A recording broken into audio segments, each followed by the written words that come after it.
Le chant des sirènes. Le chant des sirènes. Bonsoir chères auditrices et auditeurs de Westrack Radio, vous êtes dans votre émission féminine, féministe, humaniste, égalitaire, locale et révoltée, le chant des sirènes. On prend l'antenne tous les 15 jours pour parler d'actualité, de féminisme, de sujets qui nous touchent, de femmes et d'hommes qui nous inspirent par leur engagement, leur façon d'être, de créer, de vivre, et on écoute de la bonne musique. Ouais. Alors ce soir, et oui, comme certains grands singes, marsupiaux, lémuriens, éléphants ou autres chauves-souris, ça nous arrive tous les 28 jours, réglé comme la lune environ. C'est le rendez-vous mensuel avec notre utérus, et c'est le rendez-vous pour un quart de la population française, 2 milliards de personnes dans le monde. Ça nous rappelle à la terre féconde, ça nous arrive environ 500 fois dans une vie. Ça nous coûte à peu près 80 € par an. Alors oui, c'est vrai, des fois ça nous énerve. Ce soir, ça va être sanglant, on parle règles, oui, nos règles. Bah oui, les menstruations, les ragnagnas, on en parle sans honte et avec humour. Et pour en parler avec moi ce soir, autour de la table, donc mes sirènes autour de la table ronde, mes sirènes chevaleresques. Donc Oriane qui est de retour parmi nous pour notre plus grand plaisir. Bah merci de m'accueillir à nouveau. J'ai le droit de revenir. Oui. Et du coup tu vas nous parler de quoi Oriane ce soir? Du coup moi je me suis intéressée un peu aux différents mythes qu'il pouvait y avoir autour des règles en fonction des pays, des interdictions aussi, des choses qui pourraient nous sembler aberrantes mais qui existent quand même. Voilà. Ok. Nous avons aussi parmi nous Aubery. Oui, bonsoir. Ça va Aubery? Ouais, nickel, toujours. Alors, de quoi tu vas nous parler, toi? Bah, de ma vie, encore. Et toujours. De ton œuvre? Ah, bah, il y en a des choses à raconter. Avec nous aussi Gabrielle. Salut, bonsoir. Alors, Gabrielle, de quoi tu vas nous parler? Ma chronique s'intitule Fil rouge et je vais parler du tabou menstruel dans l'histoire et puis de ses apparitions dans la littérature contemporaine. Yes. On a avec nous bien évidemment Tiffaine qui gère la réalisation technique et autre chroniqueuse aussi. Tout à fait. Et ce soir on accueille Gaëlle Martin qui fait partie de l'association Menstruaction. Tu nous parleras donc de l'association qui lutte contre la précarité menstruelle et aussi d'un événement que vous organisez à l'université. Et oui, petit suspense. Voilà. Avant de commencer, on écoute juste Monsieur Garrison de South Park qui explique à ses élèves pourquoi Terrence et Philippe est annulé. Très bien, les enfants, vos mères ont jeté mon plan pédagogique aux orties et veulent qu'on suive le leur. Monsieur Garrison, pourquoi elles ont fait arrêter Terrence et Philippe? Ils sont pédés. Eh bien, vos mères sont toutes très énervées, sûrement parce qu'elles ont leurs règles en ce moment. C'est nul, ça. Monsieur Garrison, Wendy et moi trouvons cette conclusion sexiste. Eh bien, je suis navré, Wendy, mais je n'ai aucune confiance en des êtres qui peuvent saigner 5 jours sans en crever. Bien, les enfants, commençons par... Voilà, c'était juste un petit clin d'œil, histoire de commencer avec humour. Et on va commencer par quelques petites news. Jingle, maestro.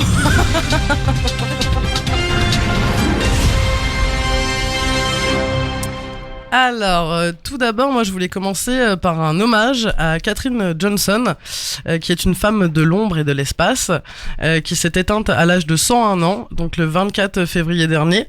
C'était une ingénieure mathématicienne afro-américaine.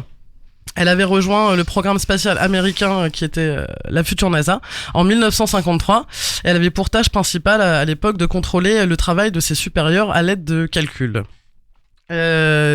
Donc des mathématiciens noirs à l'époque en fait c'était vraiment la ségrégation raciale qui était encore en vigueur aux États-Unis et donc la scientifique œuvrait à un poste de colored computer, donc ordinateur de couleur, avec des douzaines d'autres mathématiciens noirs à l'écart de leurs collègues blancs.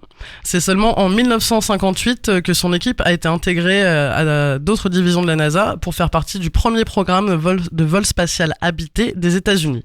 Donc pendant 33 ans, en fait, Katherine Johnson, qui est donc ingénieure spatiale, a apporté une contribution décisive à de nombreuses missions. Sa carrière scientifique a d'ailleurs inspiré un film qui s'appelle Les Figures de l'ombre, qui est sorti en 2016, qui est adapté d'un livre de Margot Lee Shetterly. qui racontait l'apport trop souvent ignoré des femmes noires dans la conquête américaine de l'espace. Donc ses calculs et ses travaux ont permis le vol d'Alan Shepard, le premier américain à se rendre dans l'espace. Durant sa carrière, du coup, elle a développé des équations cruciales ayant permis aux États-Unis d'envoyer des astronautes en orbite et sur la Lune. Des formules toujours utilisées dans la science aérospatiale contemporaine. Elle en a notamment calculé les trajectoires d'Apollo 11, et oui, la mission historique qui a mis Neil Young comme premier homme à marcher. Neil Armstrong, pardon. N'importe quoi. Je l'imagine bien sur la Lune en train de chanter. Bref. Donc le premier homme à marcher sur la Lune en 1969. Donc voilà, Katherine Johnson, elle a permis d'éliminer les barrières raciales et liées au sexe. Voilà, elle a été saluée du coup par la NASA et par la NAACP, pardon, qui est une grande organisation de défense des Noirs aux États-Unis. Voilà, elle avait été aussi Barack Obama lui avait décerné en 2015 la médaille présidentielle de la liberté, qui est une des plus hautes distinctions civiles aux États-Unis. Voilà, on lui fait un gros bisou, qu'elle repose en paix. Gabrielle, tu avais une petite news aussi. Oui, une news particulièrement d'actualité pour nous ce soir, puisque ça n'a pas dû vous échapper, l'Écosse rend les protections périodiques gratuites pour toutes les femmes, une première mondiale. Ouais. Un tout petit pas pour le Parlement écossais, mais un grand pas pour les femmes du pays, puisque mardi 26 février, 112 députés sur 113 ont voté en faveur d'une loi qui rend les protections hygiéniques totalement gratuites, et ce pour toutes les femmes d'Écosse. Une première mondiale, pour la seconde fois, l'Écosse se distingue après avoir rendu la distribution de protections gratuites à l'école et à l'université en 2018. On en a du grain à prendre. Ouais, à quand en France, hein. Oui, voilà. 23 millions d'euros de dépensés pour l'État, c'est un vrai investissement. Oui, mais bon. Mais pour le meilleur, bien évidemment. C'est ça. Moi, j'avais un coup de cœur, coup de gueule, en fait, par rapport à la cérémonie, évidemment, des Césars de la semaine dernière, qui déchaîne les foules et les polémiques. Donc moi, non, je voulais donner un grand coup de cœur à Adèle Haenel, Florence Foresti et Virginie Despentes aussi, qui a écrit une chronique, une tribune sur le sujet. Et voilà, je félicite ces femmes de s'être barrées en fait de cette cérémonie. Voilà, parce que je pense que c'est ce qu'il fallait faire. Après, voilà, est-ce que Florence Foresti aurait dû rester et tacler tout le monde ? Je pense que c'était bien qu'elle se barre. Oui, en fait. à un moment. Il y en a d'autres qui sont restés assis et qui n'ont rien fait du tout. Donc bon, C'est ça. je veux dire, elles mettent fin à la complaisance aussi. C'est ça. Parce que même si effectivement c'était évident que Polanski allait avoir un César, peut-être elles espéraient que non, justement, qu'ils allaient faire l'effort de Ou ne du pas moins le pas nominer. 3, quoi. Ouais, puis voilà, même pas le du tout. meilleur réalisateur, là on félicite carrément l'homme. Donc là il y a un vrai problème. Enfin, le réalisateur, c'est pas que le côté artistique, c'est comment il traite une équipe, comment il y a une ambiance sur. Donc lui on doit mettre un César alors que. Ah oui, non, mais c'est clairement. C'était particulièrement. On en Et a puis- rien à foutre de Non, ce qui clairement. se passe. Et puis même en soi, Florence Foresti, elle a quand même bien taclé au début. Ouais, hein. tout à fait. Donc elle avait Ouais, déjà c'est fait la assez. seule, Moi je ouais. pense qu'elle a bien fait comme elle pouvait pas faire plus quoi. Complètement. Alors, on va se faire une petite pause musicale. Donc, j'ai trouvé un groupe qui tombe à point nommé, qui s'appelle Periods. Donc, ces deux sœurs, elles sont trois, mais ces deux sœurs musiciennes, elles ont rencontré l'autre musicienne sur Le Bon Coin. Elles sont originaires de Rennes. Elles sont munies de plusieurs synthétiseurs, boîtes à rythme, percussions et d'une basse. Elles n'ont qu'un objectif, poser leurs ovaires sur la table, avec des riffs synthé, pop, punk, électro, tout droit sorti des années 80, avec des paroles écrites en français, 100%. Voilà, c'est assez léger, à voir la suite. Et donc on écoute Jupiter de Periods.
Voilà, vous êtes toujours dans le chant des sirènes. On écoutait Période. Elles sont en concert au 106 le 21 mars dans le cadre du festival étudiant Les Pluriels.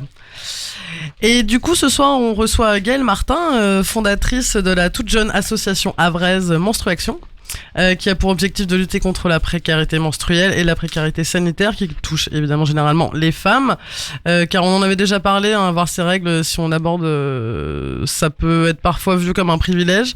On en avait parlé en 2016 au moment où la taxe sur les protections périodiques était passée de 20% à 5,5%. Moi j'ai pas trouvé la différence, acheter des protections périodiques tous les mois ça coûte cher, surtout quand on est une femme dans la rue, une étudiante avec peu de moyens ou tout simplement dans une situation précaire. Voilà, c'est à peu près 10 € par mois. Je sais pas si vous avez fait le calcul, j'ai eu du mal à trouver. Moi, j'avais trouvé un chiffre où il disait que pour une vie entière, entre guillemets, ça nous coûtait 8 000 € environ. Et ça, c'était juste pour les protections hygiéniques. Ça compte pas, par exemple, si t'as besoin de t'acheter un Doliprane ou je ne sais pas quoi. C'est ça. Changer tes draps ou tes sous-vêtements. Exactement. Voilà. Donc, c'est le juste, détachant. Le détachant. Tous les à côté, joyeux. Donc Gaëlle, bonsoir. Bonsoir. Alors, est-ce que tu peux nous parler de l'association Menstruaction, de qu'est-ce qui a déclenché en fait l'envie de créer cette association ? Oui. Du coup, menstruaction, menstruaction LHR, parce qu'il y a un autre truc qui s'appelle la menstruation. Bref, là n'est pas la question. Du coup, moi, c'est une asso qui va lutter donc contre la précarité menstruelle et qui va sensibiliser sur tous les tabous qui touchent à la sexualité et aux menstruations. Donc le volet lutte contre la précarité menstruelle, en fait, on va le faire via des boîtes à dons qui seront en accès libre sur les villes de Rouen et du Havre, dans des lieux publics comme privés. Après, on se charge de les vider régulièrement et de les acheminer à des associations. Sauf pour les boîtes qui sont dans des campus universitaires ou écoles. Là, en fait, on va redistribuer dans les toilettes directement parce qu'il y a une très très forte précarité étudiante qui est très tue. Et en fait, vu qu'il y a beaucoup de honte et de gêne vis-à-vis des règles, on souhaite leur mettre en libre accès, comme ça on les voit pas les chercher dans la boîte qui est au milieu de tout le monde et c'est directement dans les toilettes. Oui, c'est plus discret. C'est plus pratique.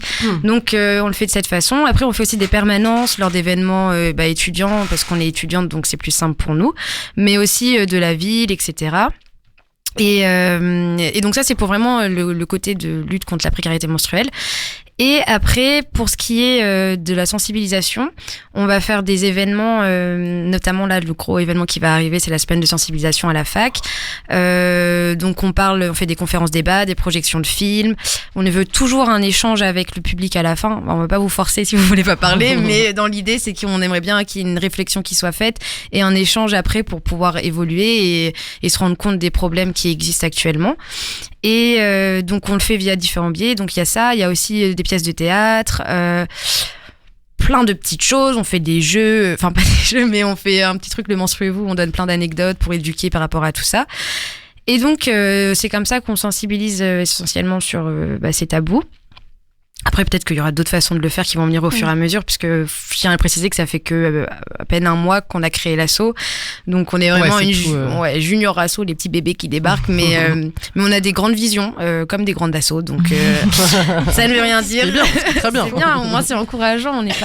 On sait que de toute façon, notre combat, il fait que de commencer et qu'on n'est pas prêt de faire changer ça du jour au lendemain, quand bien même on peut soulever que l'État français a décidé de débloquer 1 million d'euros. Je tiens à dire qu'ils veulent expérimenter, comme si on allait expérimenter demain sur les règles. Les règles seront toujours là, voilà. Bonjour. Je vais pas vous l'apprendre, mais bon, ils veulent expérimenter. Et à titre de comparaison, on a parlé de l'Écosse tout à l'heure, et l'Écosse par an, en fait, c'est 28 millions d'euros qui sont attribués donc aux protections périodiques, qui sont redistribuées dans différents lieux et structures. Et donc l'Écosse, on va pas comparer les deux tailles des c'est la région pays, ouais, c'est ça. Et nous, on a fait que 1 million, mais bon, on va pas cracher dans la soupe. Même si en tant que Français qui se respecte, on aime être ronchon. Bon, après, il faut relever l'aspect positif, mais aussi le négatif et faire comprendre que ça doit aller plus loin et plus vite. Enfin, il y a un moment. Après, il y a aussi un autre truc, c'est que dans l'Assemblée nationale, il y a beaucoup d'hommes et les femmes déjà elles ont du mal à se faire leur place, et quand elles abordent ce sujet-là, quand par exemple elles ont réussi à faire passer cette mesure, dans l'assemblée, il y avait beaucoup d'hommes qui ricanaient, qui avaient des sourires gênés, comme un cours d'éducation sexuelle à des enfants de 12 ans, quoi. C'est ça. Donc, ça rassure pas spécialement et on peut comprendre le frein qui est là, mais je pense qu'on peut faire plus, déjà, en faisant des petites choses comme moi je fais, c'est pas mal. Et du coup, quel élément a déclenché cette envie, en fait Est-ce que vous avez rencontré quelqu'un ou un fait particulier en fait, c'est moi toute seule, j'ai lu un petit article un jour et ça parlait des règles élémentaires. Donc ça, c'est l'asso qui a créé ce concept de boîte à dons pour les protections hygiéniques. Et j'étais super séduite parce qu'avant ça, j'avais jamais pensé à la précarité menstruelle. Et je me suis dit, mais en fait, c'est un énorme fardeau et les gens, ils en parlent pas. Moi, je fais souvent des dons, soit j'achète de la nourriture ou des dons vestimentaires, mais on pense pas forcément pas à du ça. tout. Alors que quand je vais acheter de la nourriture, des fois, ça m'arrivait d'acheter un bon paquet de serviettes ou de tampons en même temps. Et après coup, quand j'ai vu cet article, je me suis dit, waouh, mais en fait, là, il y a un vrai problème, une solution concrète à apporter. Je me lance et au début, je devais juste être une collectrice de dons pour eux. Et de fil en aiguille, le cerveau a fait que je voulais faire 20 000 choses et je me suis dit, c'est mieux d'être indépendante et d'avoir ma propre structure. Et aussi d'agir vraiment localement parce qu'elle, c'était au niveau national. Donc, je me dis, on va faire des choses bien ici et après, on verra. Mais du coup, t'es pas toute seule dans l'association ? Non, heureusement. Non, je suis accompagnée de Léa, my partner. Elle est, en fait, elle me seconde. Elle fait ce que je fais au Havre, à Rouen. Du coup, c'est pour ça qu'on est implanté sur les deux villes. Et on a Eddy, le petit trésorier, qui gère l'argent. Et donc, on est une petite équipe à 3, mais on n'est pas que ça. Il y a beaucoup de bénévoles. On arrive à la 30aine de bénévoles, quoi, sur les deux villes. Donc, c'est chouette. Et du coup, il existe aussi au Havre une initiative qui est Save Cocotte. Donc je sais pas si vous êtes complémentaires, si vous travaillez sur des projets communs, comment ça s'articule entre les deux associations On est complémentaires. Donc elle se charge de tout ce qui est des espaces privés en fait au Havre, et moi je me charge de ce qui est des espaces publics et je me spécifie vraiment sur la jeunesse et les étudiants parce qu'étant étudiante je touche plus facilement ce public. Et donc on s'est répartis comme ça stratégiquement parce qu'on s'est dit autant allier nos forces plutôt que de faire des doublons inutiles. Et donc de toute façon les boîtes c'est Save Cocotte et Menstruation et les événements après c'est plus indépendant, mais ça n'empêche que des fois on puisse faire des choses en commun. Et du coup, par rapport à l'événement que vous organisez là, à partir du 9 mars, est-ce que tu peux nous dire comment s'appelle cet événement ? Donc c'est à l'université, explique-nous tout ça. Alors, fin du suspense. Du coup, c'est la semaine du 9 mars, donc la semaine prochaine, à partir du mardi 10 jusqu'au vendredi 13 mars, on va tenir des stands sur les 4 sites de l'université, donc la FAI, l'UFR Sciences, les 2 IUT, donc celui en ville haute et celui qui est vers les docks. Donc tous les midis, on va tenir des stands où on va collecter des dons et aussi redistribuer un don de la fac qui nous a fait des dons de kits de protection hygiénique bio qu'on va remettre aux étudiants à ce moment-là. Et donc ça, c'est ce qui se passe tous les midis. Donc en général, de 11 à 13 ou 14, ça s'articule en fonction de la disponibilité des bénévoles. Et après, on a aussi 2 temps forts. Donc on a une projection d'un documentaire qui s'appelle le 28 jours, donc sur les règles et le tabou des règles, et il est super bien, il dure que 30 minutes. Donc ça c'est le mardi 10 à 18h dans l'amphi 6 de la FAI. Et le jeudi 12 mars à 18h aussi, dans l'amphi Jules Durand, là on a une conférence débat sur la précarité menstruelle et tous les le tabou qui est lié aux règles. Et donc elle sera animée par Elina Dumont, qui est chroniqueuse maintenant chez RMC, comédienne, fait énormément de choses. Et donc elle va venir nous parler de son parcours parce qu'elle est aussi une ancienne femme sans abri pendant au moins 20 ans. Elle a vécu dans la rue, rue sèche et rue pas aménagée, mais bon, des fois elle trouvait un logement. Et donc il y a elle et un étudiant du collectif Réglez-moi ça, qui s'appelle Béranger, qui lui, en fait ce collectif lutte contre le tabou autour des règles et font des interventions un peu dans des écoles, etc. Et donc ces 2 personnes vont venir animer la conférence. Donc je vous encourage vivement à tous venir et toutes venir parce que c'est tout le monde et il n'y a pas d'âge parce que l'information qu'on délivre, elle se limite pas à un âge déjà, et en plus de ça, en fait la désinformation elle touche tout le monde et ça c'est à cause du tabou. Donc on est là pour briser un peu tout ça et voilà. Et du coup, l'université, elle vous soutient quand même pas mal dans ce projet. Énormément. Enfin, c'est notre grand partenaire, quoi. Okay. Là, il y a l'université. Après, les boîtes, du coup, on va les poser avec. Ah oui, on va inaugurer aussi 7 boîtes à dons, du coup, qui vont couvrir les différents sites de la fac, enfin de l'université du Havre, et aussi il y aura une boîte à la bibliothèque universitaire. Donc à partir de ce moment-là, si vous avez envie de faire des dons, vous pouvez aller les déposer directement dans ces boîtes. Ce qu'il faut savoir, c'est que si vous les déposez dans des boîtes qui sont dans des écoles, donc dans l'université, ça va revenir aux étudiants via la redistribution dans les toilettes. Et la boîte qui est à la bibliothèque, ça va revenir à une association qui lutte contre la précarité étudiante. On n'a pas encore défini laquelle, mais certainement le Secours populaire ou la Croix-Rouge. Une asso qui a une antenne d'étudiants. D'accord. Okay. Bon, et super. Hein. Voilà. C'est un beau projet en tout cas. On mettra tout sur le podcast de l'émission, etc. Tiffaine, tu souhaites intervenir? Je t'écoute, mon petit.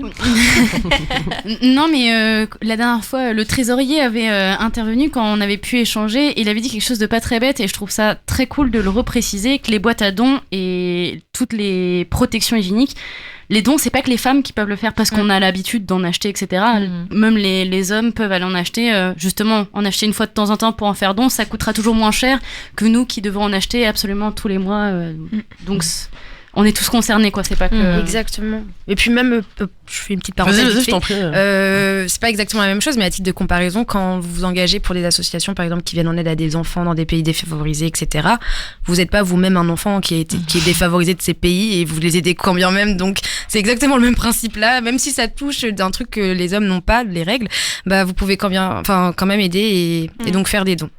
Oui, les hommes ont le droit de faire des dons, bien sûr. Oui, et même tampons et de serviettes hygiéniques. C'est ça. Et même être bénévole à l'association, parce qu'on fait plein d'autres choses. Vu que ça traite aussi de la sexualité, vous pouvez vous sentir concerné. Ouais, du coup, la parole se libère de plus en plus sur les règles, même si le chemin est encore long. Qu'est-ce que vous avez comme autre sujet que vous voulez aborder à travers l'association? Tu parlais tout à l'heure de sexualité. Par rapport à la sexualité, du coup, ce serait plus parler. En fait, on veut offrir un cadre safe et sérieux pour que les gens aient une information de qualité et sérieuse sur la sexualité. Donc, autre que ce qu'on voit sur Internet ou aussi ce que nos proches peuvent nous dire, parce que souvent, même eux-mêmes sont dans pas une illusion, ou je sais pas comment le définir, mais ils ont une vision de la chose qui peut être erronée du fait, souvent d'Internet ou de pratiques qui ont été dites normales mais qui ne le sont pas en fait.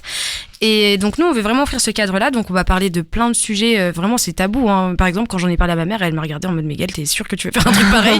Et je lui ai dit mais maman, je peux pas faire autrement parce que moi-même j'ai besoin de cet endroit-là, j'ai pas l'information. Et donc par exemple on va parler de plaisir entre partenaires, la masturbation féminine, et j'insiste parce qu'en fait il y a des femmes qui souffrent de maladies telles que l'endométriose, donc c'est encore lié aux règles, et en fait la masturbation féminine les aide à soulager la douleur. Après je vais pas vous faire un dessin, hein. La masturbation elle touche le clitoris, donc du coup c'est l'organe du plaisir, donc ça fait comprendre qu'il peut y avoir comment on peut dire, ça apaise la douleur. Ouais, ça apaise mais la douleur. Ça ne l'enlève pas non, mais ça peut aider beaucoup de femmes, et donc en fait d'avoir moi j'ai vu ça dans un article et j'étais surprise, je me suis dit ah ouais, mais c'est juste qu'on a tellement cette omerta sur la masturbation féminine, et aussi le fait que c'est soit un peu limite le diable de le faire, quoi. Or les garçons y a pas de problème, quoi. C'est ça. Donc on va parler par exemple de ça, aussi de la sexualité dans le monde, parce qu'on est sur un campus universitaire où il y a beaucoup d'étrangers, et je sais qu'il y a beaucoup de gens qui se sont confrontés à des situations supra-gênantes du style ah ouais, tu fais ça, tu fais ci, et en anglais en plus, alors des fois c'est encore plus compliqué. Donc plein de petits trucs comme ça. Donc à chaque fois je fais appel à des intervenants qui sont qualifiés et qui s'y connaissent vraiment sur le sujet, parce que je vais pas ramener, je clash absolument pas les infirmières qui font dans les écoles, mais je veux dire elles représentent une institution, il y a souvent une grosse gêne, et donc moi je fais appel à des gens qui sont vraiment qualifiés là-dedans et qui n'ont pas de honte à en parler. Puis il y a peut-être moins le côté médical aussi, ou si c'est une infirmière, ça se rapproche encore d'un truc un peu éloigné de nous, quoi. C'est ça, et puis aussi je pense dans son cursus elle a pas dû apprendre à faire tenir des conférences sur ça. C'est sûr. Et donc du coup voilà, on fournit vraiment un travail de qualité, on y met vraiment du cœur et de la volonté, parce qu'on sait que ça peut aider énormément. Nous on s'en fiche de nous derrière, on veut vraiment juste offrir ça aux gens, et aussi que chacun puisse y trouver son compte. Et c'est pas parce que vous allez dans une conférence qui parle de ça que vous allez forcément le faire. C'est juste, vous recevez une information et vous en faites ce que vous voulez. Et il n'y a pas de jugement à avoir. Oui, c'est pour libérer la parole et s'informer, effectivement. C'est ça.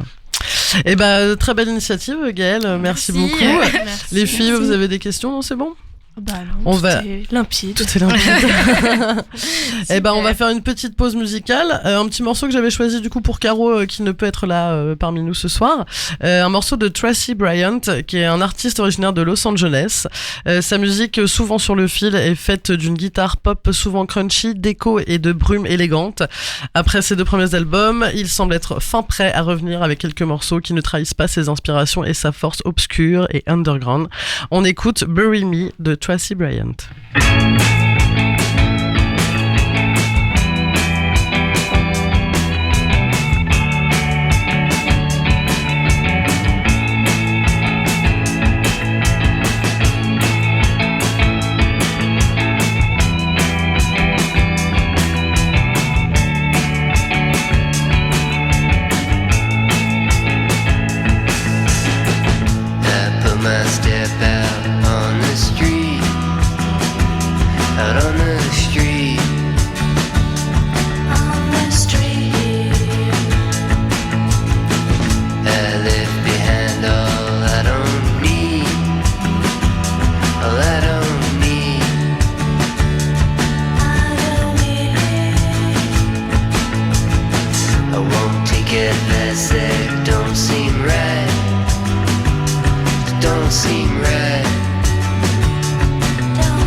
Vous êtes toujours dans le chant des sirènes sur Westrack Radio. Ce soir, on parle de règles, de menstruation, etc., etc. Et on passe le micro à Oriane qui va nous en parler, justement. Ouais, moi j'ai choisi un peu de parler des règles, mais un peu dans le monde, parce qu'il y a notre petite vision, voilà, en France, même si évidemment il y a des soucis, mais il y a d'autres pays où c'est pire. Voilà, on est encore très très loin, et notamment dans certains pays, il y a des réelles croyances. Donc j'ai un peu relevé des petites anecdotes, anecdotes pour nous, parce que quand on subit ça, c'est pas anodin. Mais par exemple, au Japon, il y a très peu de femmes qui vont devenir chefs sushi, parce qu'on dit que les règles altèrent les sens, et du coup, vous n'allez pas pouvoir goûter correctement le poisson. Vous ne pouvez pas être chef. Non, mais on est des sorcières aussi, c'est normal. C'est exactement ça. C'est peut-être une excuse pour empêcher les femmes d'accéder à un poste de chef. Mais voilà, je sais pas si je mets le doigt sur quelque chose. Alors, j'en profite parce qu'au Japon, du coup, pour parler des règles, ils parlent des jours de la lune. C'est joli. C'est joli. En Iran, par exemple, aussi, il y a 48% quand même des jeunes filles, donc quasiment la moitié, qui pensent que les règles sont une maladie. Donc déjà, ça donne pas une approche positive de son corps. On nous diabolise. Ça se soigne comment, du coup, la question, quoi. Ça, c'est punition. Mais t'es forcément puni. T'es malade et tu es puni. Voilà. Et tu te tais. Et par exemple, donc justement au Népal, ils ont trouvé des petits remèdes, pour un petit peu écarter ces gens bizarres qui saignent tous les mois. Donc c'est plus spécialement dans la région du Chopadi, je sais pas si je le prononce bien. Donc pendant leurs règles, en fait, les femmes, elles vont être complètement ostracisées. On les met dans des petites huttes, pendant une semaine à peu près. Et le problème, c'est que comme elles sont pas bien aérées, ces huttes, mais qu'il faut quand même qu'on les chauffe. Donc on fait du feu à l'intérieur. Or les gaz vont pas s'échapper correctement. Ah oui. Et il y a pas si longtemps que ça, il y a une adolescente de 15 ans qui justement est morte. Donc elle s'appelait Sarmila Bull. À cause de ça, elle a été asphyxiée en fait par les émanations, je sais pas comment on dit. Les fumées toxiques. Voilà. Et donc aussi, alors au-delà d'être enfermées dans des huttes, elles ont aussi des interdictions.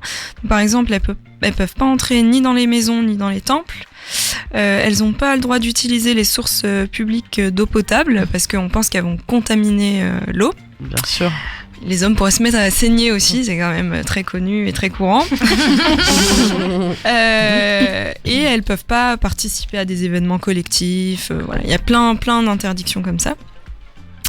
Et au-delà aussi des mythes, ça découle aussi de ces croyances-là. Il peut y avoir de la précarisation et de l'isolement. Donc, par exemple, en Inde, il y a 12% des femmes qui utilisent des serviettes hygiéniques seulement, parce qu'en fait, c'est trop cher et aussi c'est très rare d'en trouver. Oui. Donc, du coup, elles vont utiliser d'autres produits et notamment des tissus ou des matériaux qui sont inadaptés et qui vont causer des infections.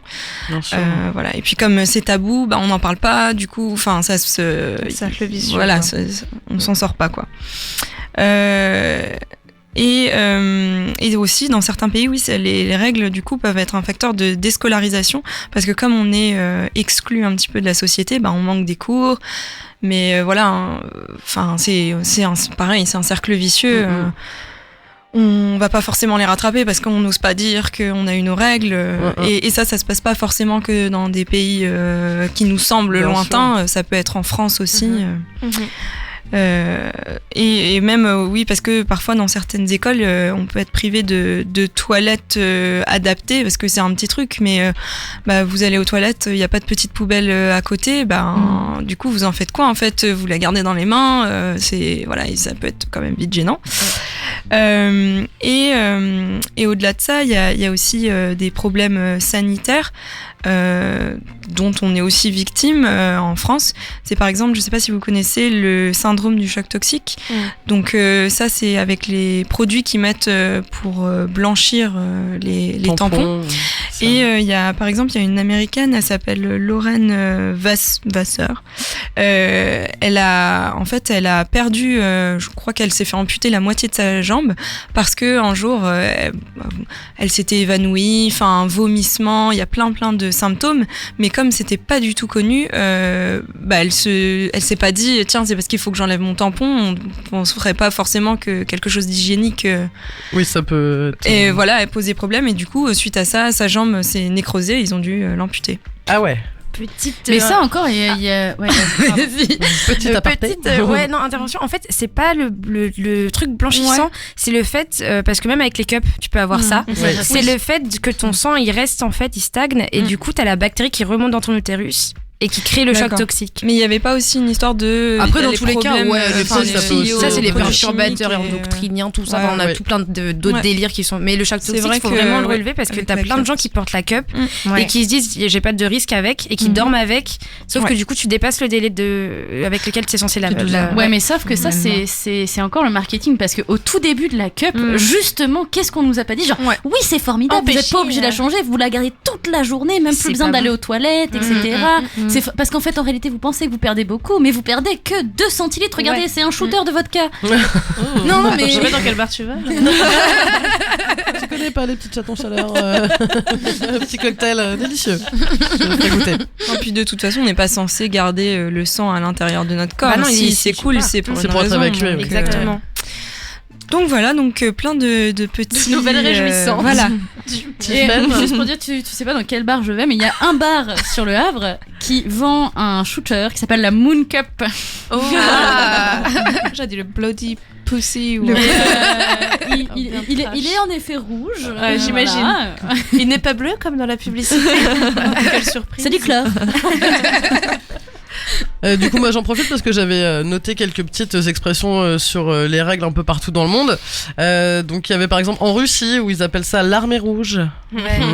Ils ont pas été chercher très loin, mais à la guerre comme à la guerre. Au Togo par exemple, elles disent que mon chef est là. Parce que leur utérus c'est un peu leur chef, c'est lui qui fait la loi. Ah oui. J'ai trouvé ça assez mignon aussi. En Finlande, c'est les jours des mûres et des framboises. Ils sont tellement en Espagne, c'est moins fun. Elles sont malades. Je suis malade. Ou en Italie, c'est j'ai mes choses. Voilà. Au Portugal, c'est feu rouge. Ces jours-là. Hein. Alors en Angleterre, c'est assez rigolo, c'est être sur le chiffon. Je suis sur le chiffon. Là, voilà. C'est leur légendaire. Est-ce qu'on peut dire qu'elles sont chiffonnées? Oui, ça vient de là en fait, ça vient de l'expression où t'es un peu chiffonné, t'es pas de bonne humeur, etc. En Chine, c'est la grande tante qui débarque. Voilà. Aux Pays-Bas, c'est le moment des torpilles, donc on n'a pas trop hâte, ça fait froid dans le dos. Hein. Au Québec, ils sont toujours aussi forts, c'est Michel qui est en ville. Michel qui est en ville. Ouais, Michel est en ville. Alors ça peut être Simon, ou Roger. Hein, et aux USA, aux États-Unis, ils disent ils sont tombés du toit. Je ne sais pas, toujours les Américains. On toujours dans les ça. Mais en France, il y a un truc aussi, c'est les Anglais débarquent. Les Anglais. Ouais. En fait, normalement, on en parlera. Suite à la bataille de Napoléon et tout ça. Faut pas spoiler. Alors moi, j'ai bien aimé avoir ses lunes ou avoir ses ours. Je trouvais ça. Avoir ses lunes, c'est mignon. C'est mignon, ouais. Voilà. Mais moi, j'aime bien les Finlandais quand même. Ouais, j'aime bien les murs framboises. Mais je trouve que c'est bien représentatif en plus. Du mur framboise, c'est. Mur framboise. Oui, je trouve que là, la colorimétrie, tout ça, ça devient respecté. Bon, on se fait une petite pause musicale. On va écouter Cadillac. Donc la musique de Cadillac, elle est à l'image de sa vie déterminée et combative. Une ode à la résilience qui l'anime depuis son plus jeune âge. Auteure, chanteuse, danseuse et chorégraphe. Elle est aussi mannequin pour des créateurs de renom. Elle multiplie les facettes avec talent, à l'image de ses références de Mia à Grace Jones, en passant par Jamie XX. Voilà, la française mélange une multitude d'influences et affirme une identité musicale aux frontières de l'électro, du rap et du hip-hop alternatif. On écoute Cadillac et le morceau c'est Rise and Walk.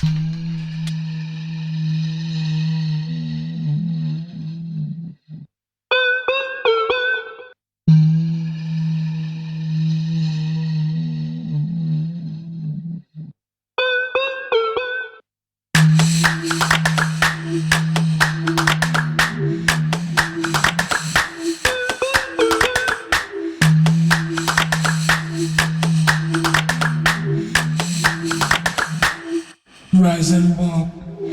I know what you wanna say, babe, but the same shit every day. Girl, you need to mind up. First you need to stand up. Each time you try to step up, at some point you screwed up. Get up, get up. Rise and walk, rise and walk. Rise and walk, rise and walk. Rise and walk, rise and walk.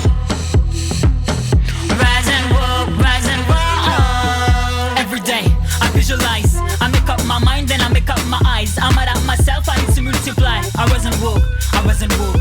Every day I can't breathe, I'm tired, I'm running for anything. I'm empty at the same time. I feel everything, I feel everything. I'm looking for who am I this season? The right place, right moment, right person. I'm so square, life is a circle. Mais là, the cycle. Fuck that problem, give me the solution. Give me the solution. Fuck that problem, give me the solution. Give me the solution. Don't forget, at the end, all you gonna get is a rest in peace on their wood. Man, I have a lump on my throat. Can't talk right now, feelings down, so I wrote. Feelings down, so I wrote. Wanna move, but my feet cold. Don't know what the future holds. Angels that scream, rise and walk, rise and walk. Rise and walk, rise and walk. Rise and walk, rise and walk. Rise and walk, rise and walk.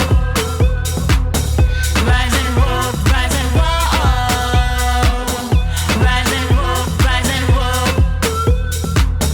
Rise and walk, rise and walk. Rise and walk, rise and walk. Rise and walk, rise and walk. Rise and walk, rise and walk. Rise and walk, rise and walk. I'm a winner. I'm a winner. We win, we always win. Cause we the lovers. I'm a winner. I'm a winner. We win, we always win. Rise and walk. Doesn't fucking matter. Girl, you the boss, you the owner. God is able, you prosper. Girl, you the boss. Doesn't fucking matter. Girl, you the boss, you the owner. God is able, you prosper. Rise and walk. Every day I visualize, I make up my mind, then I make up my eyes. I'm mad at myself, I need to multiply. I wasn't woke, I wasn't woke. Every day I can't breathe, I'm tired of running for anything. I'm empty at the same time. I feel everything. I'm looking for who am I this season? The right place, right woman, right person. I'm so square, life is a circle. Mais là, la triangle. Fuck that problem, give me the solution. Give me the solution. Fuck that problem, give me the solution. Give me the solution. Give me the solution. Rise and walk, rise and walk. Rise and walk, rise and walk. Rise and walk, rise and walk. Rise and walk, rise and walk. Voilà, vous êtes toujours dans le chant des sirènes sur Westrack Radio et on écoute la chronique de Gabrielle. Merci beaucoup. Alors, quelques mots foutraques dans le désordre à propos de ce sang bien régulier, ce cycle aussi, tout aussi régulier, qui pourtant dessine une frontière couleur sang entre jantes masculine et féminine, qu'on le veuille ou non. D'abord, je tiens à préciser que cette chronique doit beaucoup à une série de podcasts dont je vous recommande chaudement l'écoute, Rouge comme les règles. 4 épisodes de 53 minutes d'une enquête menée par Juliette Boutillier sur France Culture, qui interroge les représentations des règles par tous les discours, religieux, médicaux, anthropologiques, publicitaires, artistiques et j'en passe. Objet de nombreux discours, en effet, et pourtant objet tabou, les règles résument très bien le paradoxe d'être femme, si bien résumé par Edgar Morin. Ce sang féminin demeure ce qu'une femme doit absolument avoir dans sa vie et ce qu'elle doit absolument cacher. Les règles sont l'histoire d'un tabou peu compréhensible et pourtant si évident qu'il traverse toute l'histoire de l'humanité. Le sang des règles déroule un fil rouge qui, lorsqu'on le remonte, donne à lire l'histoire de la discrimination, de l'oppression dont les femmes ont fait et font encore l'objet. Les règles n'ont pas toujours été d'ailleurs l'objet d'un tabou, bien évidemment. Il semblerait que ce tabou se soit développé à partir du moment où la culture s'est développée contre la nature. C'est ainsi que Pline l'Ancien, pendant l'Antiquité romaine, suggérait que les règles sont malfaisantes et feraient aigrir le vin doux, pour compléter ce que disait Oriane tout à l'heure, si les femmes menstruées s'en approchaient. Pour Hippocrate, l'auteur du serment, les règles sont carrément nocives. L'Antiquité est donc le laboratoire d'une symbolique des fluides corporels. Dans une société où la conquête territoriale hisse les valeurs guerrières au rang suprême, le sang des hommes devient positif, a fortiori le sperme, qui contient la sainte semence. Et le sang des femmes, intime, les associe à la sphère du foyer. Irrémédiablement rappelée à notre nature par leur retour régulier, l'apparition des règles nous fait entrer dans la catégorie des femmes, qu'on le veuille ou non. Avec l'avènement du christianisme, les règles ne sont, dans un tout premier temps, plus frappées du sceau de l'impureté. Les pères de l'Église vont considérer que tout ce qui est de l'ordre de la physiologie n'est pas péché, puisque Dieu si l'a c'est... voulu ainsi. Voilà, c'est ça. Si c'est physiologique, on n'en est pas responsable et ça échappe à notre volonté, à notre contrôle. Toutefois, le tabou, c'est un système bien efficace pour contrôler une société et ce tabou va servir épisodiquement dans des lieux et à des moments précis à jeter l'opprobre sur les femmes. Ainsi, les femmes victimes de fortes douleurs pendant leurs règles étaient par exemple prises pour des sorcières. Ce symptôme pouvait même être considéré comme un signe de possession démoniaque et je fais un gros bisou à mes copines sorcières victimes d'endométriose. Et ensuite, depuis les années 1960, donc là je fais un grand bond en avant, les artistes performeuses ont réalisé un immense travail de sape du tabou menstruel. Elles vont afficher leurs règles, en font la matière première de leur expression artistique. Voici ce qu'en dit par exemple Maëlle Bossan, qui est une universitaire plasticienne. Pour moi, l'esthétique du trouble, c'est ce qui fait désordre, ce qui crée un écart et c'est ce qui bouscule les normes. Je veux qu'on parle des règles, je veux qu'on parle des fluides, je veux qu'on arrête ce silence, ce tabou qui n'a aucun sens. Alors, on affiche. Par exemple, en 1965, l'artiste japonaise Shigeko Kubota du mouvement Fluxus réalise la performance féministe Vagina Painting dans laquelle elle utilise de la peinture rouge grâce à un pinceau accroché à sa culotte ou à son vagin. Entre 1997 et 2003, Laetitia Bourget a réalisé une série appelée Les mouchoirs menstruels, très jolie, je vous conseille de faire un tour, regardez ses œuvres, où elle imprime des motifs grâce à son sang menstruel sur des centaines de mouchoirs pliés d'une certaine façon et dévoile ainsi une infinité de motifs sur ces mouchoirs ensuite exposés. C'est ce qu'on nomme tout cela le menstruation art, pardon pour l'accent. Et en 2014, une exposition itinérante est consacrée à cette forme particulière d'expression. À force de sidérer le public, les images égratignent le tabou qui finit finalement par entrer dans la sphère de l'habituel. Avoir ces règles, c'est ainsi un poids, voire une fatalité, une histoire de sidération face à l'effroyable et redoutée tâche. C'est ainsi, en tout cas, que moi, par exemple, je l'ai vécu lorsqu'elles sont apparues pour la première fois. Chez Laurent Godet, auteur contemporain masculin, chose rare d'ailleurs quand le thème est menstruel, le sang va devenir le signe de l'entrée de l'héroïne Salina, jeune fille qui rêve d'épouser le jeune Saro, mais qui sera contrainte d'épouser son frère. Avant qu'elle soit réglée, on invite la jeune femme à venir laver le linge d'autres jeunes femmes, afin qu'elle se prépare à affronter le poids de sa condition féminine. La vieille Mama Melita lui adresse ces mots. « Tu te demandes ce que c'est, mon enfant. Tu demandes quel combat a eu lieu ici et qui a souffert de tant de blessures pour laisser de telles traces. Toutes ces questions, je me les suis posées moi aussi à ton âge. C'est le sang des femmes, mon enfant. Le sang des femmes. Que nous ne l'avons pas dans la rivière pour qu'il ne souille pas l'eau douce. Que nous tenons ici cachés aux yeux de tous, comme cela a toujours été. Le sang des femmes qui monte en toi et se mettra à couler. » Salina s'enfuit en courant. Choc du rouge donc, mais aussi choc du blanc. C'est là le grand paradoxe. Annie Ernaux évoque dans Mémoire de fille l'aménorrhée qu'elle a vécue après l'été 58 où elle a perdu sa virginité. Dans le magazine littéraire, elle confie ceci. Ensuite, après cet été 58, je n'aurai plus mes règles pendant 2 ans. C'est quelque chose d'énorme, de honteux, cette aménorrhée. Avoir un corps qui n'est plus le vôtre, qui est un autre, en se demandant si on ne restera pas toujours comme ça, dans cette coupure avec la communauté des filles comme une punition. Je me doutais que c'était parce que j'étais malheureuse, mais comment ne plus l'être? Ces 2 ans sont un bloc où mon corps est devenu autre. L'idée du blanc, blanc comme le linge sans sang, un vide, une négativité. Un temps blanc. Les règles nous sidèrent encore. La littérature peine en effet à mettre encore des mots sur le tabou contrairement à l'art, et il semblerait que la majorité des auteurs laissent de côté le sujet, car parler de soi, ce serait irrémédiablement féminin et les auteurs ne veulent pas forcément être circonscrites à ce champ féminin. Les auteurs dites féministes en parlent et nous montrent la voie E ou la voie X, je ne sais pas. Il y a Virginie Despentes, bien sûr, dans Vernon Subutex. Cycle de 21 jours. Un cauchemar. Elle évite de s'asseoir chez les autres, elle a déjà démoli plusieurs canapés. 3e millénaire et elle porte les mêmes serviettes hygiéniques que sa mère mettait à son âge. Ça colle. On a l'impression de se balader avec une couche mal mise entre les cuisses. Mais vu les performances des tampons, elle n'a pas le choix, elle doit porter les deux. De toute façon, les tampons, elle sera ménopausée avant d'avoir compris comment ça se met correctement. De la même façon qu'elle est incapable de coller une serviette hygiénique en faisant juste, il faut toujours que ça saigne à côté.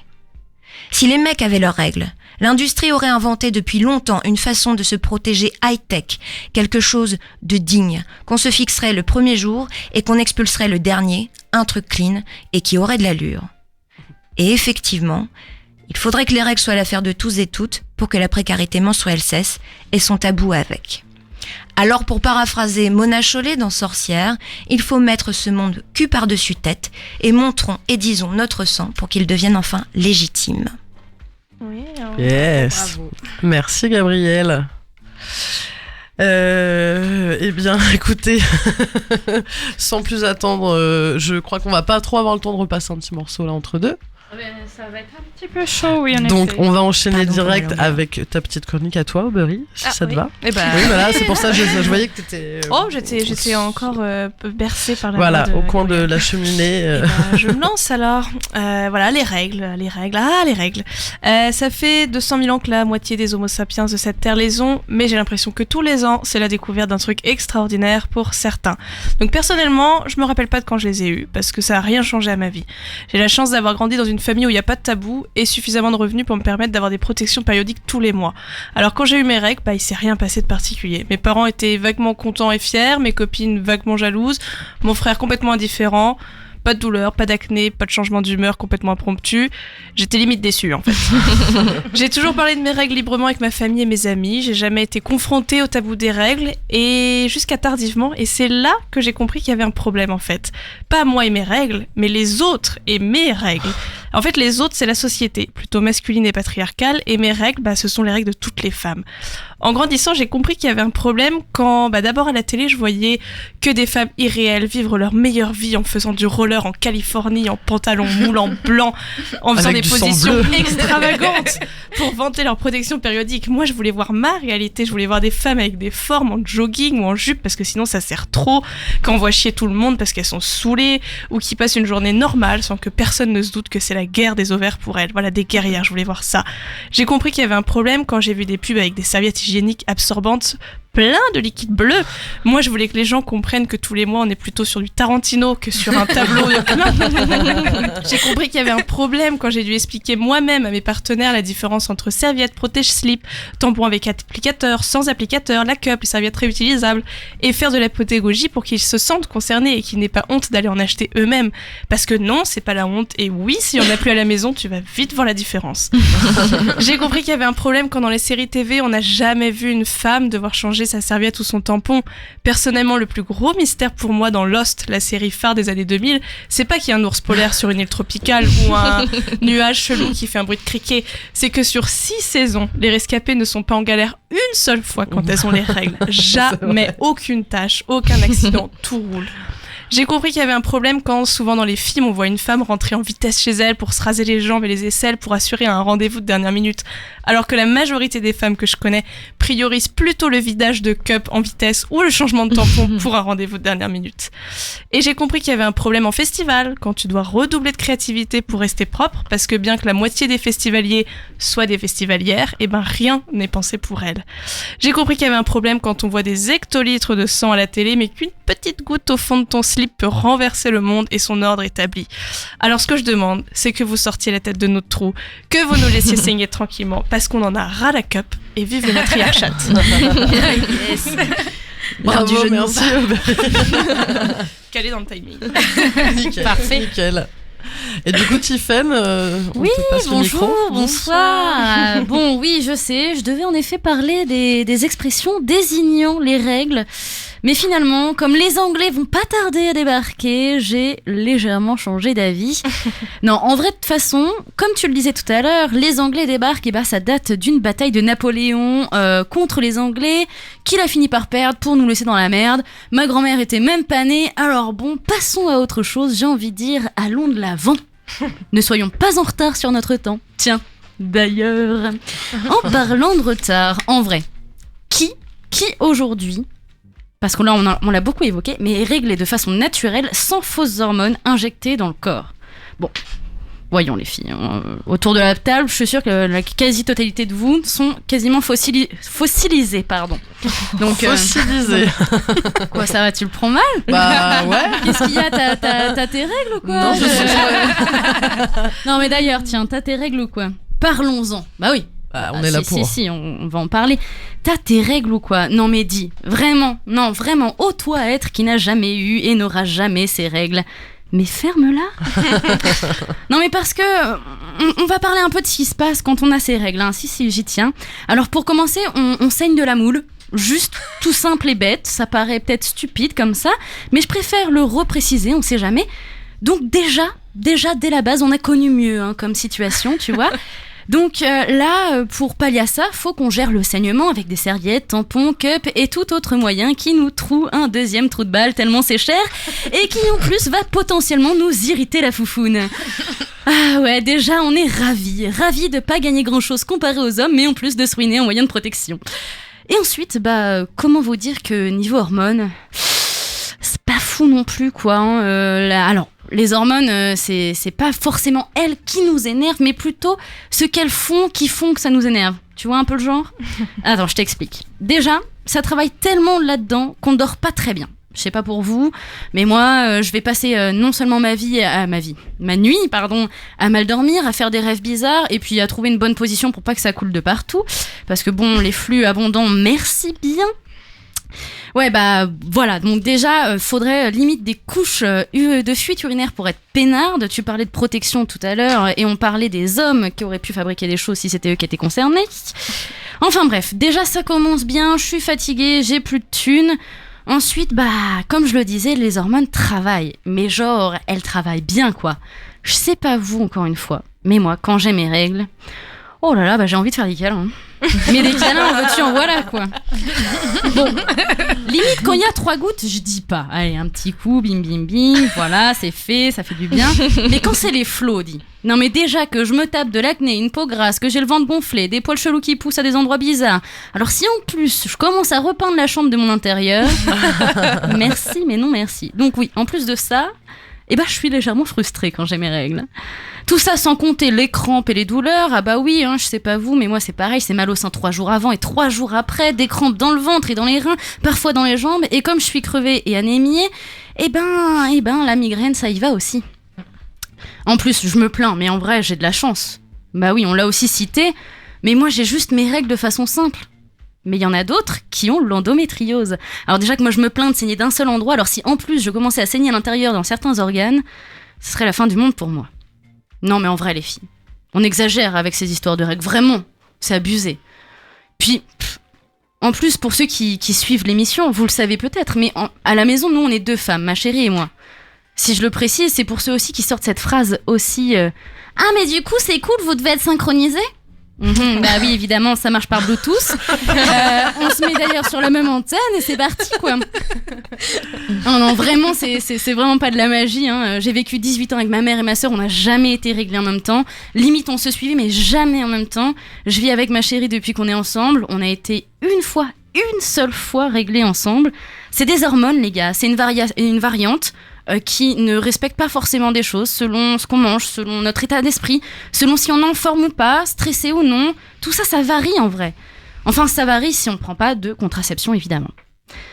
Non, mais je reste persuadée que de toute façon, la première personne qui a sorti cette connerie que j'ai citée juste avant, c'est la même qui a sorti « Non mais un coup de pied dans les couilles, c'est 1/10 de la douleur d'un accouchement ». C'est-à-dire qu'un jour, on a fait subir un accouchement à quelqu'un. On lui a dit, voilà, maintenant que tu sais, bim, gros coup de pied dans les couilles sur l'échelle de la douleur, comparé à l'accouchement, tu dis qu'on est à combien sur 10 ? Combien 1, c'est noté. Non, voilà, tout ça juste pour dire que quand on ne sait pas, on se tait. Voilà. Merci Tiffaine. Merci. Eh bien, pour clôturer, moi je propose un petit agenda parce qu'il y a quand même pas mal de choses à faire cette semaine. Ah oui, j'allais oublier que mercredi, il y a une soirée bienvenue Chauffé dans la noirceur, donc le festival Chauffé dans la noirceur au Tetris. Ça commence à 19h. Voilà, c'est gratuit, il y a un petit pot offert, donc venez. Il y a aussi vendredi 6 mars à 18h, il y a le vernissage de l'expo Plantella de Laura Kopf à l'Artothèque Les Adars.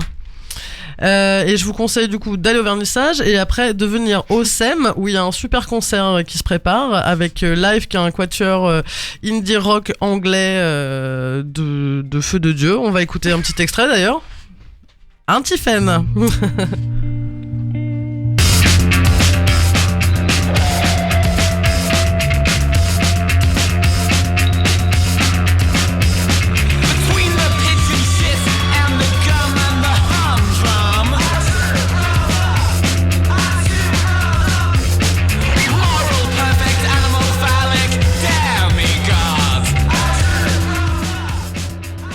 Donc voilà, Live avec Hôtel Luxe aussi qui est un groupe de post-punk. Il y aura évidemment les No Flamants Roses locaux, les Pink Flamingos. C'est organisé par Fake Live et ça se passe au SEM, donc vendredi à partir de 20h30. Et puis il y a aussi bien sûr... Oui, Tiffaine. Non, je voulais dire qu'on aura sûrement un beau pass à gagner sur Westrack Radio, donc restez les yeux ouverts. Les oreilles ouvertes surtout. Oui. Et aussi, bien sûr, dimanche, on sera le 8 mars, donc ce sera la journée internationale de lutte pour les droits des femmes. Du coup, je sais qu'il y a l'association Nous Toutes qui organise un flash mob devant le cinéma des Docks Vauban à 16h. Donc voilà, faudra, si vous savez pas quoi faire, venez.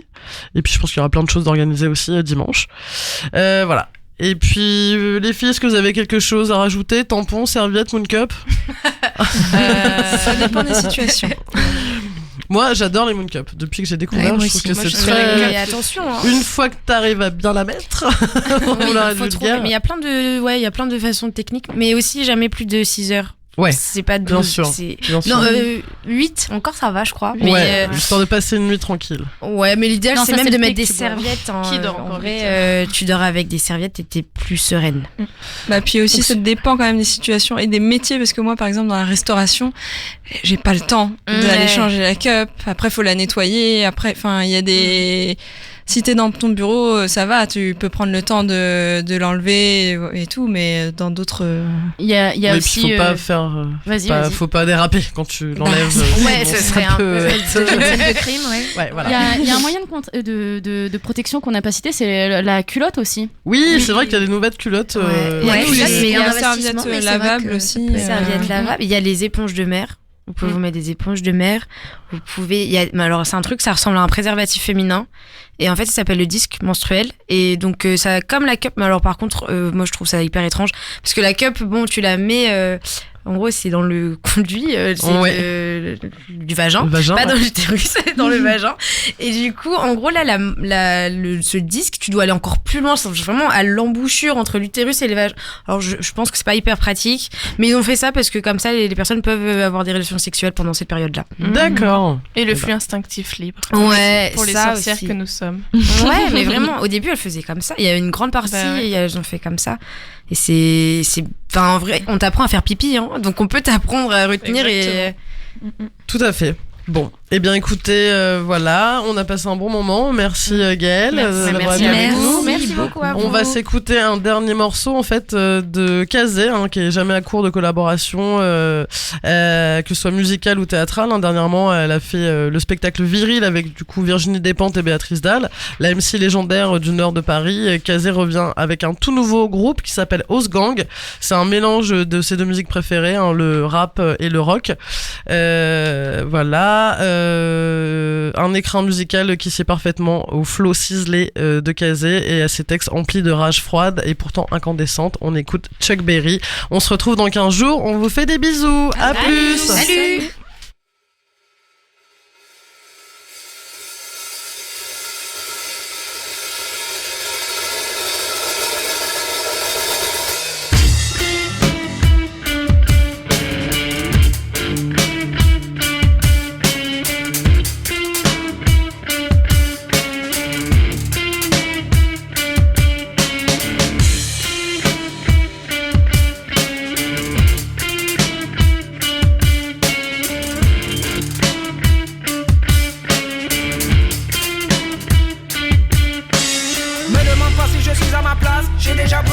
viennent te voiler la face, c'est te faire croire que l'inventeur du rock n'a pas du tout mes gènes. Et dans les champs, au bas de l'échelle, oui c'est mon peuple qui portait les chaînes. Et dans les champs, au bas de l'échelle, oui c'est mon peuple qui portait les chaînes. Il faut faire ça dans la rock, attitude de toute la bourgeoisie parisienne. Moi j'aime le clean, le blanc de mes pompes, le bleu de mon jean, c'est de l'hygiène. Paraître pauvre, c'est un caprice, un privilège que les riches aiment. Paraître pauvre, c'est un caprice, un privilège que les riches aiment. Marathoni dans la musique, sa dignité, de peur qu'on lui prenne. A fait du blues, du jazz, du reggae, du rap pour lutter et garder forme humaine. Et l'Occident, qui avait honte à inventer le punk, c'est à lui-même. Et l'Occident, qui avait honte à inventer le punk, c'est à lui-même.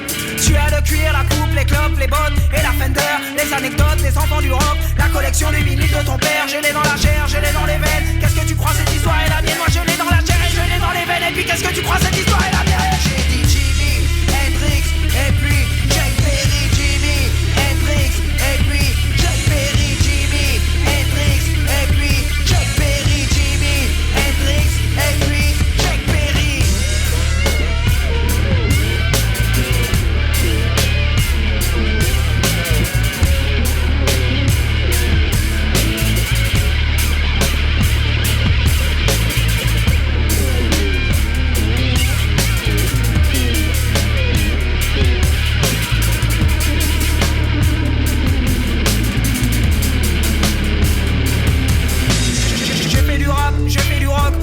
Je suis moi-même, ces deux milieux sont jamais prêts pour le choc que je produis chaque fois je m'amène. Anomalie du 93 avec une gueule caribéenne. Anomalie du 93 avec une gueule caribéenne.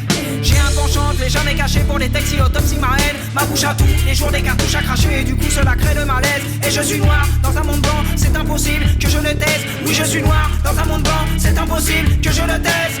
Sur la guitare, la batterie et là-bas je viens casser l'ambiance et rapporter la crasse. Le rock est sans défense, je bouge dans tous les sens. Les arroser des sens, lui et donner la chasse. Oui j'ai des anges, je l'ai dans le sang. Dans mon élément, ça me va comme un gant. On m'a pas invité, c'est pas moi qu'on attend. Je viens représenter le clan des combattants. Dispo pour ma diaspora, pillé par des types.